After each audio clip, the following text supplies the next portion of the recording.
They didn't knock. They didn't ask.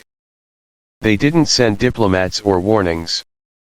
They came through the void of space like a force of nature, cloaked in arrogance, armed with ancient technology, and driven by a belief older than their empire itself, that superiority was a birthright. That domination was destiny. That some species were simply made to kneel. And so, when the Virellian Combine discovered Earth, a pale blue dot orbiting a quiet star in a modest arm of the galaxy, they didn't see potential. They saw clutter. An error. A primitive world filled with creatures too emotionally unstable, too biologically chaotic, and far too unrefined to ever be taken seriously. They didn't see humans. They saw a cleanup job. The decision was swift. Unquestioned. Containment through annihilation. That was the language used in their internal orders. Not because Earth posed any real threat, but because allowing a chaotic species to grow unchecked had proven dangerous in the past. Better to snuff us out early. Before we could walk among the stars and contaminate their order. They didn't fear us. They pitied us. But more than anything, they underestimated us. From their great council throne on Viraxis Prime, surrounded by the swirling holographs of Dominion-wide data streams, the elders of the Combine barely blinked as they authorized the cleansing. Earth, to them, was nothing more than an evolutionary footnote. They had no understanding of what they were about to awaken. When the first wave arrived, they made a display of it, not because it was necessary, but because it was theater. 10 capital ships, each the size of a small city, descended silently through Earth's atmosphere, casting long shadows over oceans, deserts, and cities alike. The skies above Tokyo turned a sickly silver. New York's traffic froze mid-motion. Children in Nairobi pointed at the shimmering veil in the sky and whispered in awe. Then came the fire. Orbital defense stations, crude by galactic standards, were disintegrated in seconds. Satellites were blinded. Global communications collapsed like a house of cards. Entire power grids fell silent. And for 7 long minutes, Earth held its breath beneath a sky that no longer felt like its own. The Virellians thought it was over. That the lesson had been taught. That fear would follow. But what followed wasn't panic. What followed was focus. In that moment, in the heart of chaos, something ancient stirred in the soul of humanity. Something buried beneath decades of division, drowned by politics, dulled by luxury, and broken by endless infighting. Something primal. Something older than borders or belief. The Combine had come to destroy. But what they actually did was far more dangerous. They gave humanity a reason. A reason to unify. A reason to rediscover itself. A reason to remember that we've never needed perfect technology to be dangerous. Just purpose. The truth, the one the Combine never even paused to consider, was that humans weren't born in peace. We were born in survival. We are the descendants of those who endured plagues, who crossed oceans without knowing if land waited on the other side, who built nations from ashes and wrote poetry between wars. We are the species that made fire, then weaponized it. The ones who harnessed atoms not just to light cities, but to threaten the end of the world. We are messy. Fractured. Loud. But give us a single purpose, and we are unstoppable. Across the planet, something shifted. China and the United States exchanged classified military data in less than 24 hours. Scientists from rival universities built joint task forces without waiting for funding. Former enemies shared satellite feeds, quantum encryption keys, and AI algorithms. The private sector turned to defense overnight, not because they were ordered to, but because they saw the writing in the sky. And for the first time in centuries, Earth stopped spinning in fragments. The Phoenix protocols were activated, contingency plans long buried in political archives, designed for an event no one truly believed would come. An event no one thought we'd survive. But survival wasn't the goal anymore. The goal was never again. Not just for Earth. Not just for humans. But for every species watching from the shadows, praying that the monsters in the sky wouldn't find them next. The Combine called it a minor engagement. A strategic corrective action. But for humanity, it was a moment of absolute clarity. We finally understood what we were up against. And more importantly, we finally understood what we were capable of becoming. Not conquerors. Not victims. But defenders of our right to exist. The skies above Earth never quite returned to normal. The air always carried a quiet electricity. People walked a little faster. Spoke with more urgency. Children didn't dream of becoming celebrities anymore, they dreamed of becoming pilots. Engineers. Strategists. Guardians. And somewhere deep in the void, aboard their golden ships, the Virellians moved on, satisfied that the lesson had been delivered, the pestilence contained. But they never saw the sparks in our ruins. They never heard the silence in our bunkers. They never noticed how still the earth had become, how focused. Because we were done surviving. Now, we were planning. They came to erase us. They left us something far more dangerous. A reason to get really, really nasty. And we were just getting started. It was a slap that echoed across time. A single, brutal action that shook the very foundations of humanity's understanding of itself. When the Virellian Combine descended on Earth, it wasn't just an invasion, it was a defining moment. For centuries, humanity had lived in the shadow of its own potential, torn between progress and self-doubt, fragmented by ideologies, and distracted by the pursuit of comforts. We had become complacent, lost in the noise of our own daily struggles, unaware of how much power we truly held. But the Virellians, with their arrogant gaze and imperial mindset, saw nothing more than a weak, undisciplined species. They believed we were little more than a curiosity, a fleeting anomaly in the grand scheme of galactic life. They didn't realize that humanity had been tempered by countless challenges, that we had evolved not just through triumphs, but through our ability to endure defeat and pain. They saw a planet full of petty conflicts, political gridlocks, and technological stagnation. What they failed to see was the fire within us, the spark that had always lived, dormant but powerful, waiting for the right moment to ignite. When they came, they did not come with negotiation or diplomacy. There was no attempt to understand our culture, our history, our potential.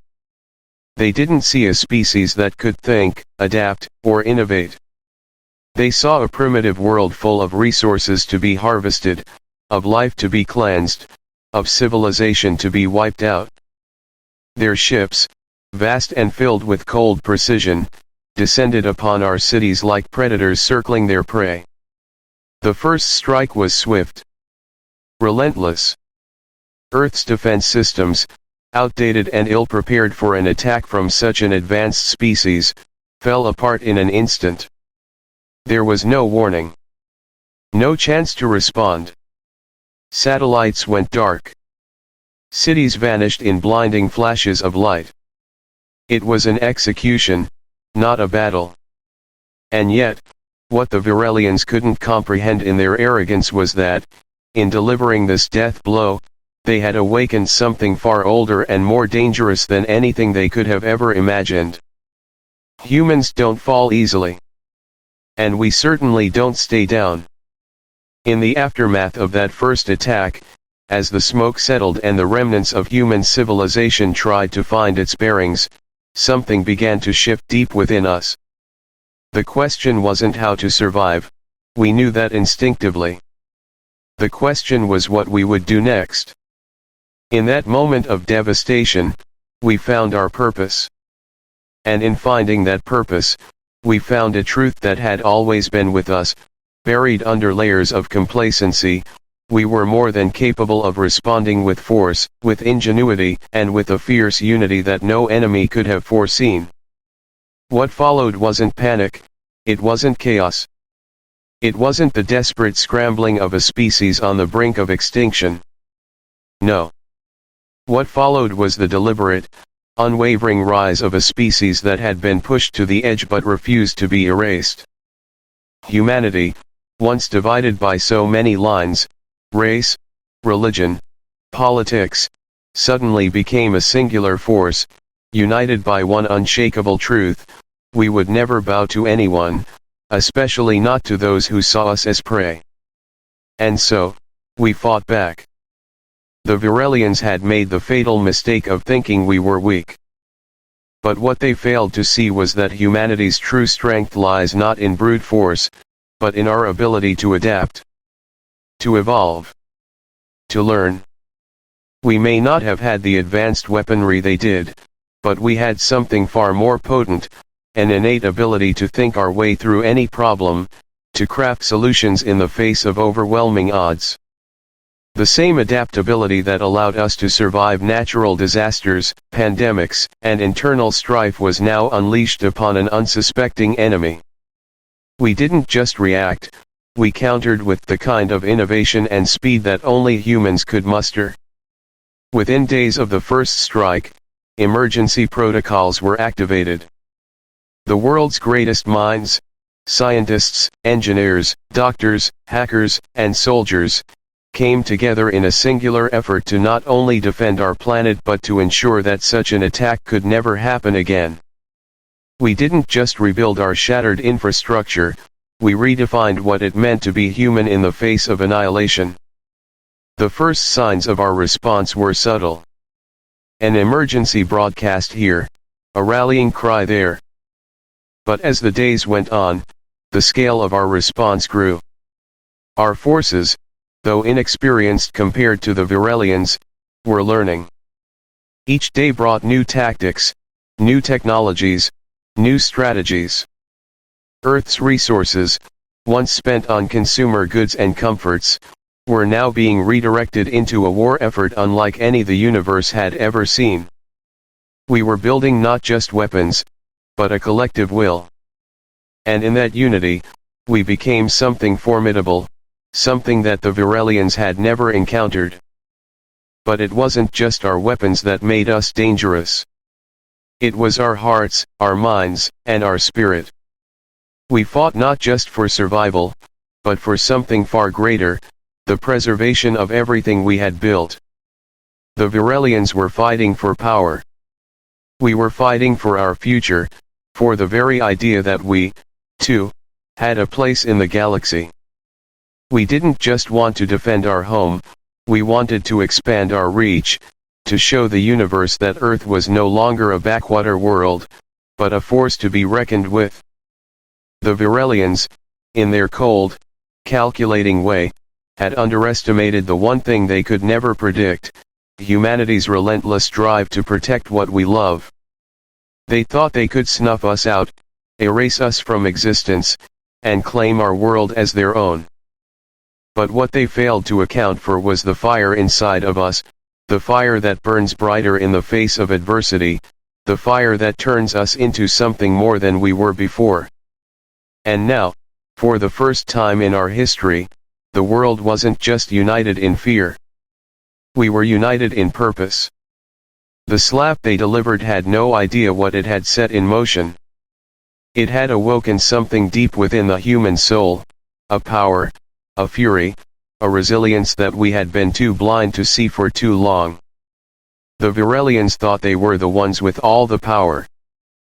But what they didn't realize was that the true power of humanity lies in our ability to rise from the ashes. And when they came back, expecting to find a broken, fragmented species still reeling from their attack. They found something else entirely. They found a planet that had been wounded, yes, but one that was now fully awake. Fully aware of its strength. And it wasn't just ready to survive anymore. It was ready to fight back. The slap that woke the monster was the first mistake the Virellians would make, and they wouldn't live long enough to realize how badly it had cost them. For as long as anyone could remember, humanity had been searching for a reason. Not just a reason to exist, we had mastered survival long ago, but a reason to rise, to remember who we really were beneath the noise. For generations, our species had drifted in a fog of comfort and distraction, sedated by convenience and fractured by petty conflicts. We argued about borders, about wealth, about identities, about power. We consumed, we built, we warred with each other, and then we forgot why we started fighting at all. Progress became noise, and noise became the new normal. We had everything, and yet, something was missing. What the Virellians gave us wasn't just destruction. It was purpose.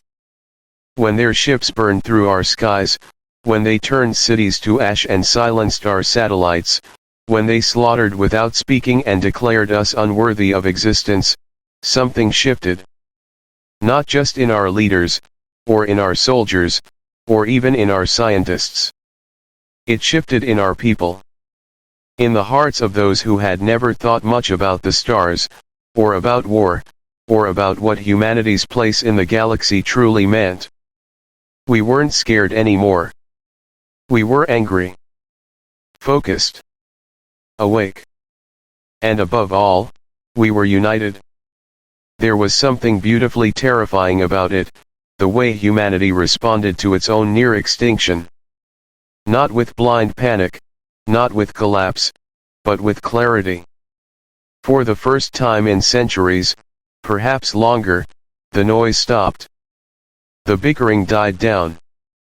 No one cared about political parties or trending hashtags or the next product launch. All that mattered was the undeniable fact that we had been challenged, not in words, but in fire. Not with argument, but with annihilation. And now, finally, we had a reason. A reason to rebuild. A reason to rethink everything. A reason to rediscover what had once made us unstoppable, not our weapons, not our wealth, but our will. You see, the Virellians believed they had broken us. That by striking hard and fast, by erasing our outposts and flattening our defenses, they had reminded us of our place. What they didn't understand, what they never took the time to learn, was that human strength doesn't lie in how many ships we have or how advanced our shields are. It lies in what we become when we're told we don't belong. When we're pushed to the edge and given no way out. That's when we remember who we are. We've always been a people defined not by the ease of our lives but by the pain we've endured. Every major leap in our history has been born from adversity. Fire came after fear. Flight came after war. Peace came only after unimaginable loss. The Virellians didn't cripple us when they attacked, they gave us the very pressure we needed to evolve. And evolution is what we do best. It wasn't just about vengeance. That's what makes this moment so different. We weren't building fleets and developing weapons because we were bloodthirsty or reckless. We did it because something inside of us had finally clicked back into place, the part that understands what's worth fighting for. The part that recognizes the value of a home not because it's perfect, but because it's ours. The part that sees our differences not as divisions, but as assets. We stopped fighting each other, not because we suddenly agreed, but because the stakes had changed. Petty conflicts fell away when we looked up at the stars and saw the truth.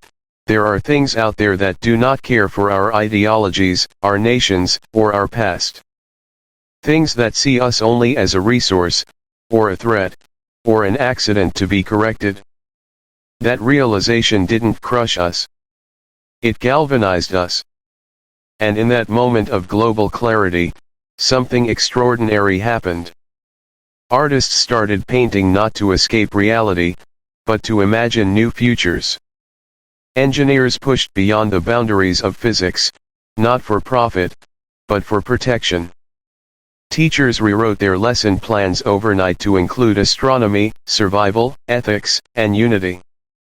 Families who had never spoken of space before now talked about interstellar politics over dinner. Children who once dreamed of sports or fame now wanted to be diplomats, pilots, explorers. For the first time in living memory, Earth had a shared story. A story not about who was better or who was right, but about who we had to become in order to survive. A story that stretched across continents and cultures and creeds. A story written not by governments or corporations, but by people, the kind of story that could only be born from fire. The Virellians had expected us to scatter. To fall apart. To accept our inferiority.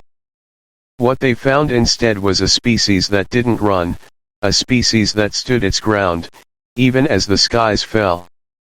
And as we stood, we remembered our ancestors, the ones who had faced impossible odds and refused to yield. The ones who crossed deserts and oceans and burned cities and built new ones from ash. We remembered our revolutions, our resistance, our resilience. We remembered what it meant to be human, not in theory, but in practice. We are not the strongest species in the galaxy. Not the fastest. Not the oldest. But we are the most dangerous, because when we are given a reason, when we are given purpose, we don't just survive. We transform. And now, that transformation had begun. The world's economies turned to wartime production in less than a month. Entire industries were repurposed. Old rivalries became military alliances. Secret research projects saw the light of day. Technologies long buried in classified archives were dusted off, tested, and deployed. We didn't wait for consensus. We didn't wait for permission. We acted. Together. Not out of desperation, but out of determination. And in that determination was something terrifying for our enemies to behold, not rage, not chaos, but resolve. Because when we say finally, a reason, we don't mean revenge. We mean meaning. We mean clarity. We mean the ignition of the very force that has driven humanity since the dawn of time, the force that builds empires, that topples tyrants, that survives ice ages and pandemics and invasions from the sky. The Virellians had given us that reason. And now, we would show them what it meant to awaken a sleeping planet. Not with hatred. But with purpose. With focus. With fire. And we would not stop, not until every last star knew our name. They thought they understood us. They scanned our networks, translated our languages, watched our news, scraped our databases, and drew their conclusions, a fractured species, constantly bickering, hopelessly sentimental, short-sighted, and addicted to the trivial. They saw our chaos, our distractions, our obsessions with entertainment and nostalgia, and assumed it meant we were weak. What they didn't see, what they never could, was that within all that noise, we were hiding something far more powerful than they had ever faced, our stories.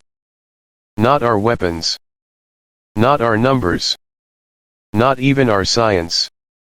But our narratives, raw, imperfect, painful, beautiful, passed down through generations, encoded in books, films, songs, prayers, and memories. The Virellians underestimated us not because they didn't study us, but because they didn't believe that stories could matter. To them, history was utility. Emotion was a flaw. Identity was a liability. They had forgotten what it meant to feel.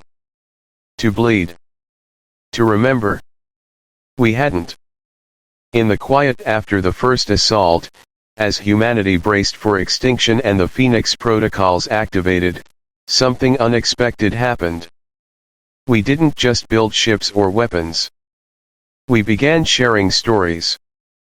Across the ruins of our cities and the cold silence of our damaged satellites, people reached out not with statistics or military commands, but with voices, images, and memories. Old war films were dusted off. Documentaries about resistance movements went viral. Libraries released their archives for free. Teachers gave lectures on ancient rebellions and freedom fighters, live-streamed to bunkers and safe zones. Radio stations replayed broadcasts from the worst days of World War II, not to relieve trauma, but to remind us who we were when the world last tried to end. And something clicked. People didn't just want information. They wanted meaning. They wanted to remember what it felt like to believe in something bigger than themselves. Because stories are real weapon, don't just pass down facts. They pass down purpose. They give us names for the ghosts we carry. They tell us what survival looks like. They remind us that we've been here before, in one form or another, and we got through it not because we were perfect, but because we were willing to fight for what mattered. The Virellians believed Earth's memory was short. That we lived only in the present, disconnected from our past, spinning in circles with no greater aim than consumption. They didn't see the slow burn underneath, the embers of 1,000 revolutions still smoldering in our collective mind. But now we remembered. We remembered Harriet's whispered courage through underground tunnels. We remembered Rosa's seat on that bus. We remembered the march on Selma. The beaches of Normandy. The jungles of Vietnam. The steel of Berlin. The ashes of Hiroshima. We remembered the moon landing, and the Challenger explosion, and the firemen who ran up the stairs when the towers fell. We remembered everything we'd lost and everything we'd refused to let go of. And in that remembering, we reassembled ourselves. It wasn't a general who gave the most powerful speech in those days. It wasn't a president or a billionaire or a tech mogul. It was a schoolteacher in Sao Paulo, who stood in front of her students and said, "Stories make us immortal. If we tell them, we endure. If we believe in them, we become them." That clip was translated into 80 languages in under 2 days. It aired in shelters, starships, hospitals, and military command centers. Children drew posters of ancient myths alongside new heroes. Pilots named their fighters after legends, not just for pride, but for remembrance. Hackers embedded coded fragments of classic novels into AI defense protocols, turning machines into digital libraries of resistance.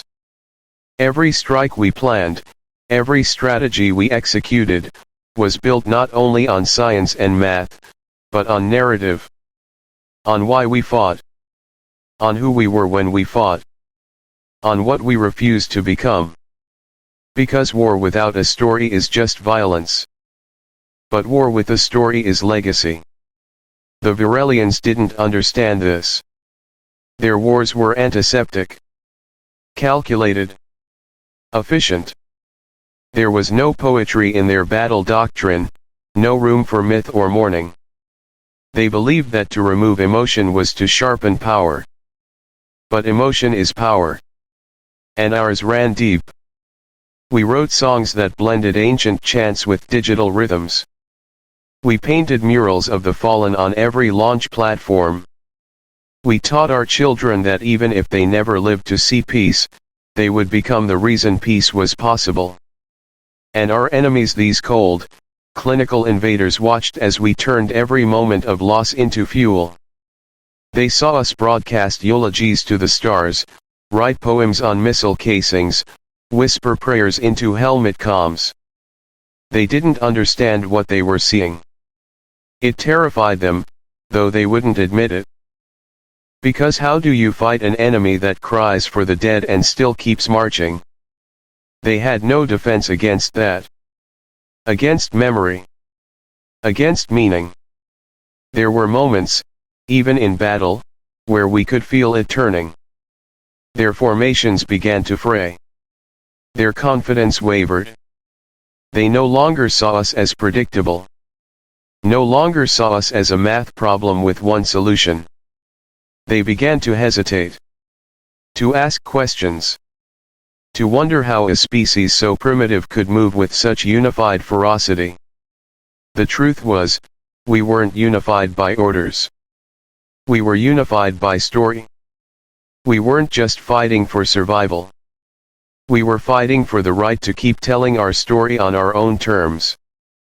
Because once we lose our story, we lose everything. And that's something we knew in our bones.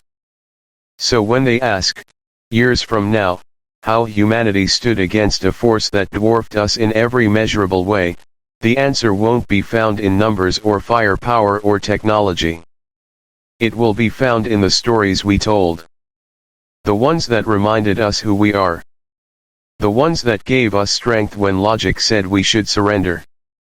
The ones that whispered in every soldier's ear, in every pilot's breath, in every civilian's final stand, you are not alone. You are part of something. You come from a long line of the unbreakable. You are the next verse in an ancient song. Sing it loud. They thought we were weak because we remembered. But it was in remembering that we became invincible. There was no trumpet. No great cry of triumph.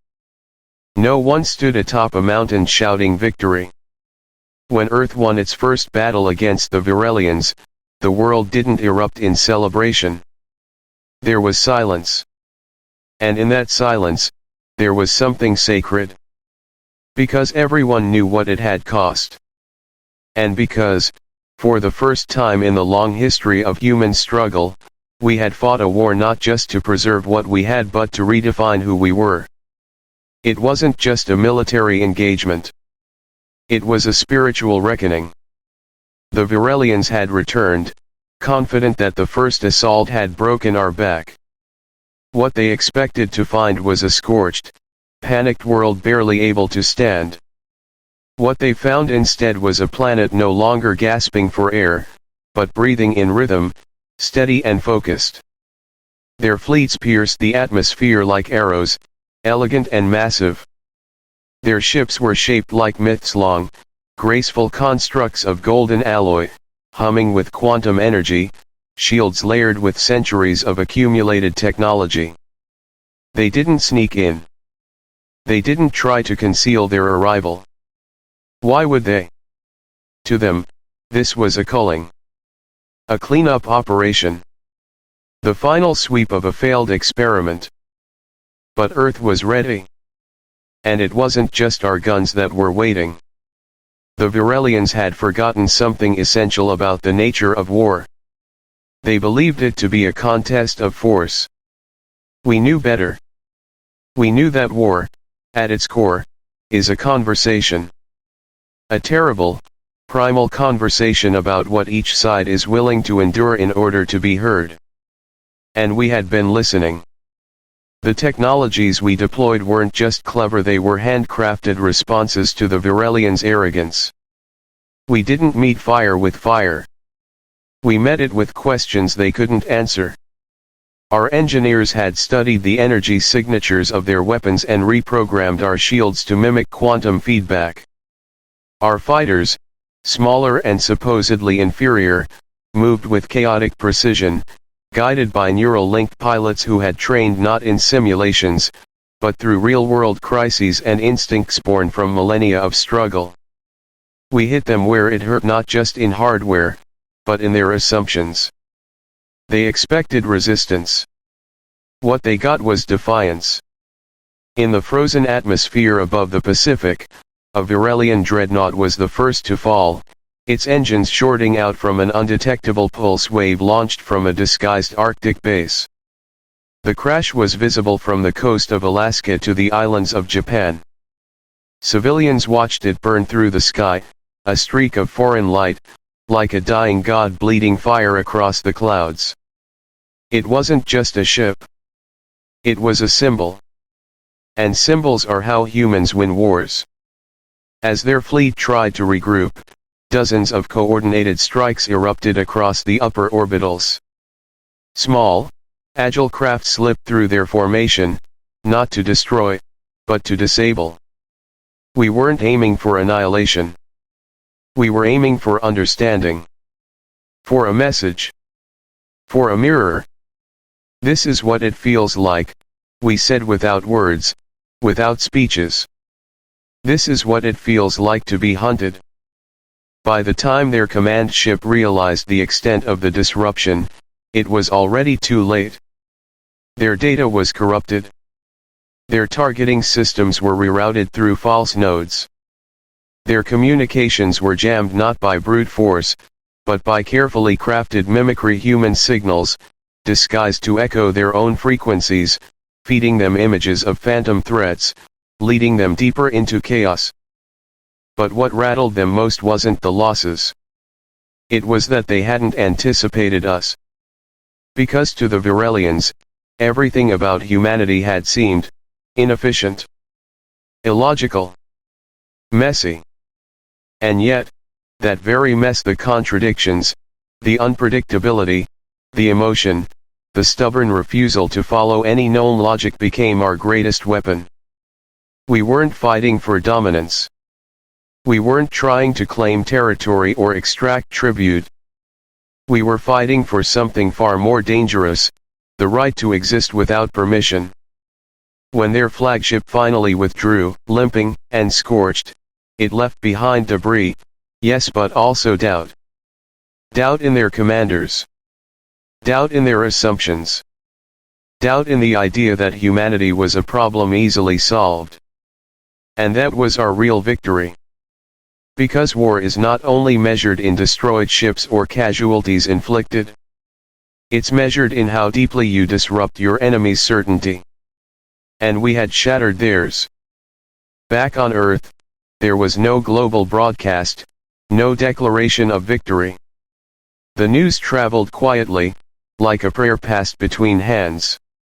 In refugee camps, people whispered it over meals.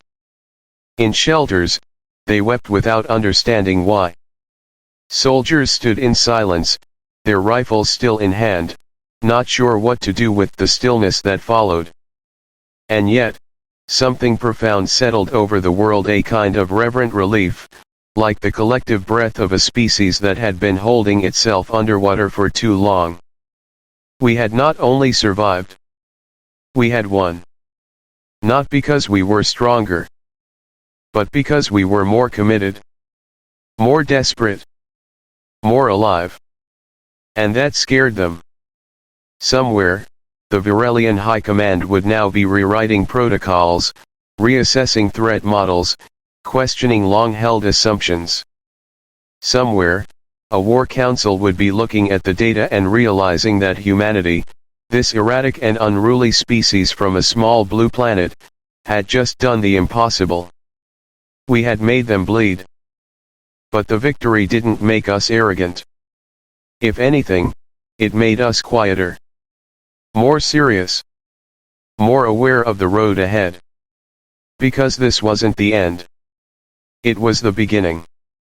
A beginning born not from conquest, but from resistance. Not from hatred, but from the unwavering love of what we refused to lose. Earth had answered the challenge not with firepower alone, but with resolve sharpened over generations. Our scars had become our map. Our losses had become our language. And in the stillness after the battle, as wreckage burned through the atmosphere and ash settled over the oceans, one truth pulsed through the heart of every human. Round one went to Earth. But the war for the galaxy had just begun. Something had changed. Not just in the sky, or in the wreckage still floating above Earth's orbit, or in the uneasy silence left behind by the retreating Virellian fleet. The real change was deeper, harder to see, but impossible to ignore. It lived in the way people walked, the way they spoke, the way they looked up at the stars. There was no more idle curiosity in their gaze. No more dreams of distant worlds painted in soft strokes of wonder. Now, the stars looked different. They looked dangerous. For most of its history, humanity had always looked outward with longing. We studied the stars, wrote stories about them, imagined alien civilizations as either gods or monsters, but always through a lens of awe. We reached for the heavens with a child's wonder, believing that whatever was out there must be more advanced, more enlightened, more peaceful than we were. That was the myth we told ourselves to soothe the ache of our smallness. But the Virellians shattered that illusion. They weren't gods. They weren't monsters. They were something worse, indifferent. Cold. Efficient. And their message had been clear: Earth was not special. Humanity was not worthy. Our place in the galaxy would not be given. It had to be taken. And so we looked outward again. But this time, it wasn't for answers. It was for preparation. No longer content to be bound by atmosphere, humanity began to reshape its future not as passengers in a cosmic story, but as authors of it. The stars were no longer distant metaphors or philosophical curiosities. They were strategic points. Tactical routes. Resources. Gateways. Threats. We looked out into the black and saw not just mystery, but necessity. Because if the first invasion had taught us anything, it was that space is not empty. It is not waiting to be explored. It is watching. And sometimes, it strikes first. We would not be caught looking inward again. The shift was rapid, almost shocking. Within weeks, Earth's governments had drafted new treaties not for commerce, not for land or ideology, but for survival. Rival superpowers laid down their old conflicts like dead skin. Manufacturing sectors retooled overnight. Spaceports once used for fragile civilian launches became militarized strongholds. Colonies on Mars, once little more than scientific outposts, swelled with construction. Lunar bases expanded, fortified, linked with orbital defense grids. And something more subtle began to happen. A psychological realignment. Humanity no longer defined itself by its history of internal division. Instead, we began to see ourselves through the lens of shared purpose. We were not Americans, Chinese, Brazilians, or Kenyans anymore, not when we looked upward. We were Earthborn. Children of a fragile, defiant world that had survived its first trial by fire. That shared identity didn't erase culture or belief or language. It simply added a new layer beneath them all, one we'd never had before. We stopped talking about the future like it was optional. Now, it was a directive. Research centers around the world operated without pause. Artificial intelligence was no longer a commercial curiosity, it became a strategic partner. Quantum computing, fusion drives, genetic enhancements, neural link technology, fields that once advanced in decades now leapt forward in months. Humanity was learning how to weaponize not just our inventions, but our imagination. We didn't do it out of greed. We didn't do it for glory. We did it because we knew we couldn't survive another mistake. We built satellites that could intercept hyperspace signatures. We launched deep space listening stations beyond Jupiter's orbit. We developed cloaking systems, planetary defense rings, asteroid fortresses. Every day, somewhere, someone was designing a new way to ensure that the next time death came from the stars, we would not just survive, we would end it before it began. But outward expansion wasn't only about defense. there was something else growing alongside the urgency. A quiet hope. The sense that, even in the face of unimaginable hostility, there might still be others out there, species like us, hidden or hunted, desperate or defiant. We began to scan not just for threats, but for signals. We reinterpreted old data. We listened not just for enemies, but for potential allies. Because the galaxy is vast. And we now knew how rare it is to survive your first contact. So we reached out, cautiously, offering help where we once would have offered questions. We sent probes, messages, unmanned relief packages to moons scarred by war and silence. We weren't naive, we still trained, still prepared, but we understood that the galaxy didn't just need another empire. It needed a defender. A stabilizer. A reminder that not all intelligence grows cold with age. We didn't want to conquer. We wanted to protect. Because now we understood what it meant to be the weaker species.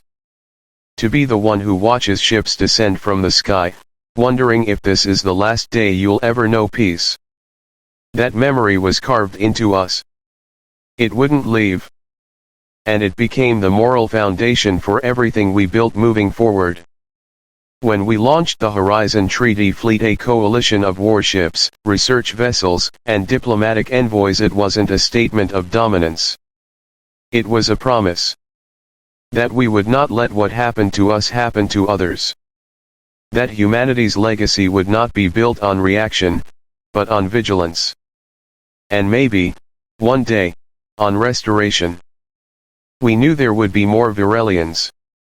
Maybe not them specifically, but others like them.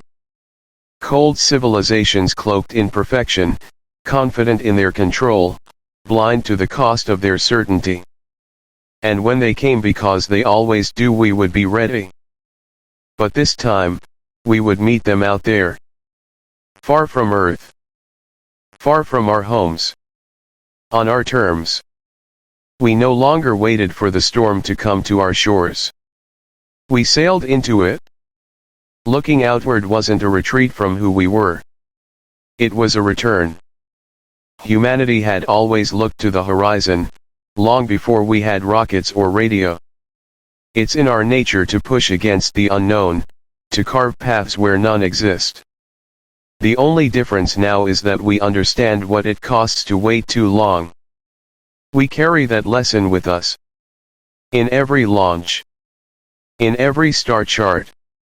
In every new recruit who stands on the deck of a carrier and looks not back to Earth, but ahead to whatever comes next. This time, we look outward. And we do not blink. War changed us. It always has. But this time, the change ran deeper. It wasn't just our ships that evolved or our tactics that sharpened. It wasn't only our weapons that became more precise or our intelligence more surgical. What changed, at its core, was us. We were no longer the same species that had once gazed up at the stars with innocent wonder, asking who else might be out there. That question had been answered. The stars were not filled with gods or guardians. They were not waiting for us with open arms. No. They were contested space. Cold. Unforgiving. The silence wasn't peaceful. It was watchful. And in that silence, we saw a mirror not just of what others might do to us, but of what we might become. The first battles taught us how to fight.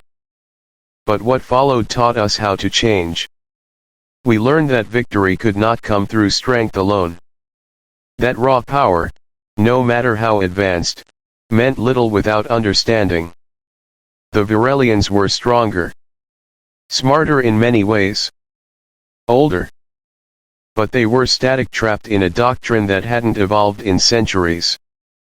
They had grown comfortable in their superiority, certain that there were no new ways to win a war. They moved like a machine, predictable, refined. And in the face of that, we did what we've always done when backed into a corner. We adapted. We became unpredictable, illogical, brilliant in our chaos. We embraced asymmetry not just as a tactic, but as a philosophy. Our generals stopped thinking like generals. They began thinking like insurgents, like engineers, like poets. They borrowed lessons from civil rights movements and urban guerrilla resistance, from revolutions and riots and rebellions across every continent. The battlefield became fluid. The playbook was rewritten daily. Where the Virellians relied on centralized command, we moved in decentralized webs. Where they used brute force, we used misdirection. They attacked infrastructure, we turned infrastructure into traps. They counted on fear. We weaponized defiance. We created ghost fleets, armadas of unmanned vessels cloaked in radiation signatures that mimicked full-sized ships. We developed wormhole echoes, decoys that confused even the most advanced tracking systems. Our soldiers used terrain the Virellians didn't even recognize as combat zones, under frozen methane lakes, in the crusts of molten moons, inside the electromagnetic shadows of collapsing stars. No place was too strange. No idea too wild. But the most radical transformation wasn't what we built. It was how we thought. Because survival wasn't enough anymore. We'd done that. We'd proved that we could take a hit and stay standing. Now we had to answer the harder question: what kind of force would we become in the galaxy? What kind of presence would we project? Would we mirror our enemies? Or transcend them? We had all the ingredients to become the next empire. The infrastructure, the unity, the fear of others, and the justification. After all, we'd been attacked without provocation. We had every right to dominate. To crush threats before they could rise again. And for some, that path was tempting. Easy. Clean. But most of us remembered too well what it had felt like to be small, underestimated, left with no voice in a war that had been decided before we were ever consulted. We remembered the skies torn open. The cities turned to ash. The helplessness. The fire. The silence afterward. And we didn't want to become the silence. So, instead, we built something new, not a single governing body or intergalactic empire, but a doctrine. A living idea. We called it the Sentinel Principle. The principle was simple, but profound. Humanity would not seek conquest. We would not impose our will. But we would watch. We would listen. And if another species suffered as we had, if another arrogant force rose to erase voices it deemed unworthy, we would not stand by. We would stand in front. This idea, radical in its restraint, began to reshape everything. It influenced how we trained soldiers, not as conquerors, but as guardians. It redefined what victory meant. No longer was it about annihilating the enemy. It was about preserving possibility.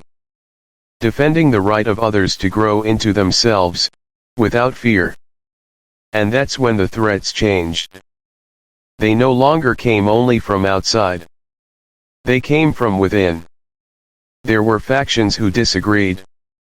Who saw the pain we'd endured and demanded vengeance. Who believed that peace was an illusion, that the only safety lay in absolute control. They weren't evil. They were human. Wounded. Haunted by loss. And they pushed back against diplomacy, against restraint, against patience. These were the new threats. Not Virellian fleets, but ideologies. Not alien fire, but human fury. We had to learn how to fight those too. Not with bullets, but with stories. With reminders. With quiet conversations in the dark, telling each other why we chose the harder path. Because humanity's true enemy was never just out there in the stars. It was always the part of us that forgot. Forgot our past. Forgot our pain. Forgot who we became when we let fear lead. So we taught each other to remember. New academies were founded not just to teach war, but to teach context. Students learned the art of diplomacy alongside orbital mechanics. They studied ethics before they ever touched a weapon. Pilots memorized ancient treaties. Commanders recited lines from poets and protesters. Our evolution became deliberate. And the world watched. Other species watched. Some reached out tentative, cautious. Survivors like us, long hiding in the shadows, hoping that one day someone would come not to rule, but to stand with them. We formed alliances not of territory, but of principle.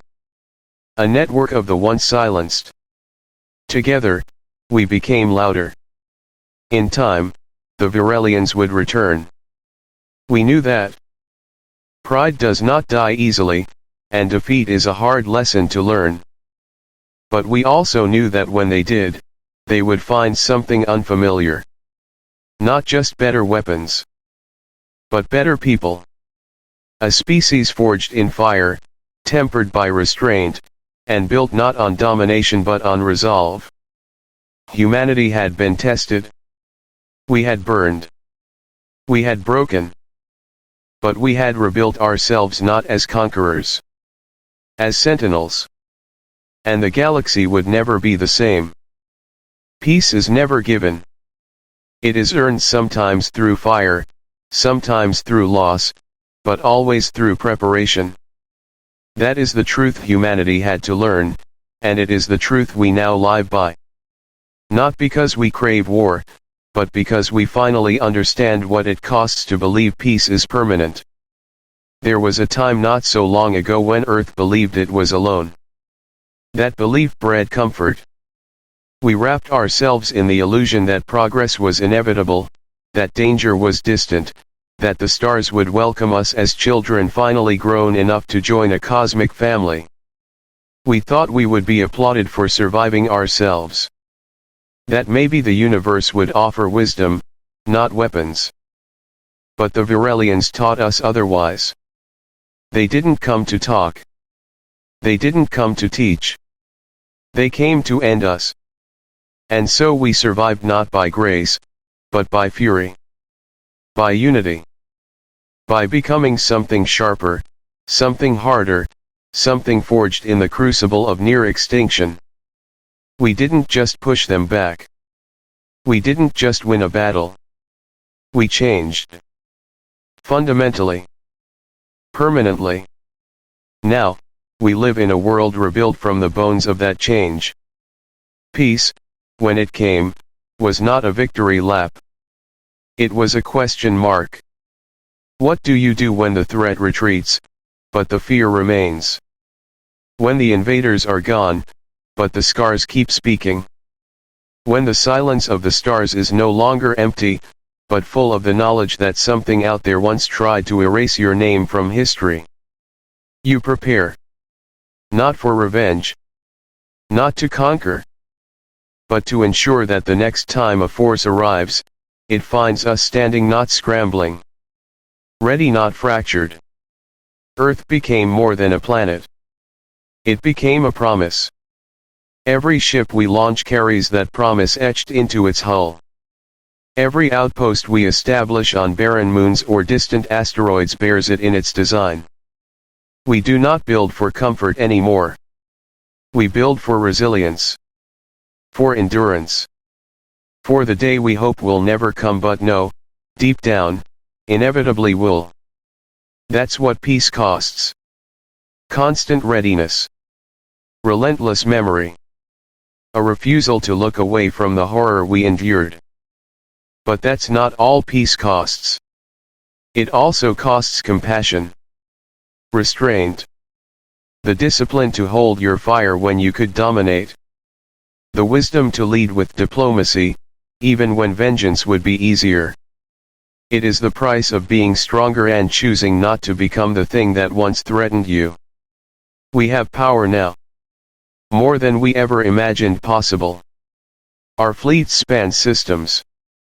Our weaponry is no longer primitive, no longer reliant on outdated propulsion or brute force. Our minds have unlocked new ways of bending energy, of slipping through the folds of space, of seeing danger before it arrives. But with that power came a question: would we become like them? Would we become the next force that arrived uninvited, cloaked in justification, convinced of our own superiority? That question haunted us more than any foreign fleet ever could. So we built safeguards. Not just physical ones, fail-safes in our targeting systems, checks on our command structures, but moral ones. Cultural ones. We embedded memory into everything. We taught the story of the invasion to every child born after it. We didn't romanticize it. We didn't dress it up in glory. We told the truth, that we were almost erased. That we were vulnerable. That what saved us was not technology, but will. Not weapons, but unity. Not hatred, but purpose. And most importantly, that peace is never something you inherit. It is something you defend with your hands, with your mind, with your heart. That's what shaped our civilization in the years after the war. Not victory, but vigilance. We sent ambassadors to corners of the galaxy we had once feared to look toward. We approached isolated species with open hands, not armed patrols. We helped rebuild what others had lost. We shared what we had learned, not just the science, but the pain. Not just the defense protocols, but the stories that made us human. Because we realized something else.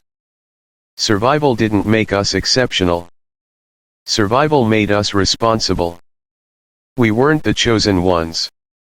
We were just the ones who refused to fall.